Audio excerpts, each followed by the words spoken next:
Okay, let's dive in. Solid state batteries, they sound amazing, right? Like holding way more power, safer too, no flammable stuff like current batteries. Absolutely. That's the dream. More energy, much safer. But the big hurdle is making them actually work well in the real world. Practicality. And a key part of that practicality is speed, isn't it? Getting the energy in and out quickly. Exactly. Getting those lithium ions to, move through a solid material fast enough. It's tough. Think of it like running through really thick mud versus pavement. The liquid in current batteries is like the pavement. Good analogy. Okay, so that brings us to our source material today. There's some exciting news out of the Technical University of Munich, TUM. Mm-hmm. A team there seems to have made a significant step forward. Yeah, the team includes Professor Thomas F. Fessler, Tobias Kutsch, and Jingwen Zhang. And we want to figure out what exactly they found and, well, why it's causing a stir. Well, the headline's pretty clear. They've developed a new material for solid electrolytes. And the big deal is? Record-breaking speed for lithium ions moving through it, like a world record for conductivity in this type of material. A world record. Okay, that definitely gets your attention. How? What's in this stuff? It's actually, composition-wise, fairly simple. Lithium, antimony, Yeah. and the crucial bit, a small amount of scandium. Scandium, okay. But it's not just the ingredients, is it? The source mentions something about the structure. Right.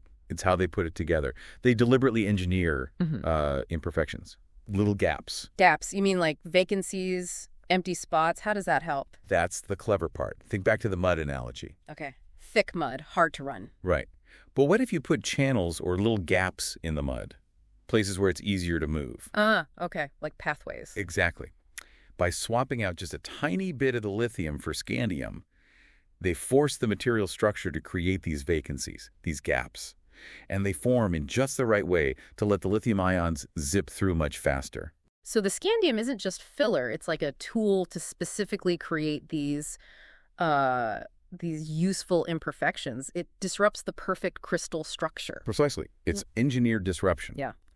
And the result is, well, kind of staggering.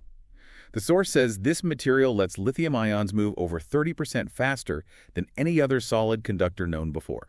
30%. That sounds like a massive jump in this field. It really is. It was apparently so surprising they had to double and triple check the measurements. I saw that. Why was measuring it so tricky? Because this material is a bit unusual. It conducts both ions, the lithium, and electrons. Separating those two contributions to measure just the ion speed is technically demanding. So they brought in other experts to confirm. And the record held up? It did. Solid results. Okay, record speed in the lab. Let's Yeah. connect this back to, the listener. What does this mean for the batteries in your phone, your car, eventually? Well, faster ion movement directly translates to potentially much faster charging. Right. Getting power in quicker.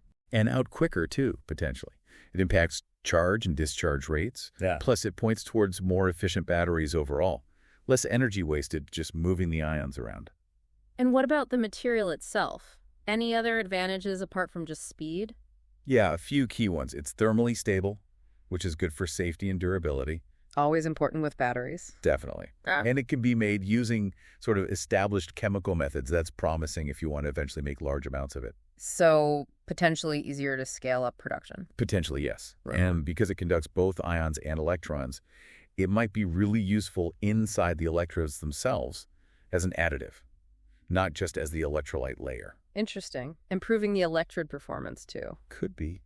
The team seems confident they've already filed a patent on it. And I remember the source mentioning this wasn't just about finding one magic formula, but maybe uncovering a broader principle. Yes, exactly. Jingwen Jiang, the first author, called it a new blueprint. A blueprint, meaning? Meaning the underlying idea using scandium to deliberately create these performance-boosting structural vacancies might work for other battery materials, too. So not just lithium and antimony. They mentioned lithium phosphorus systems. Mm-hmm.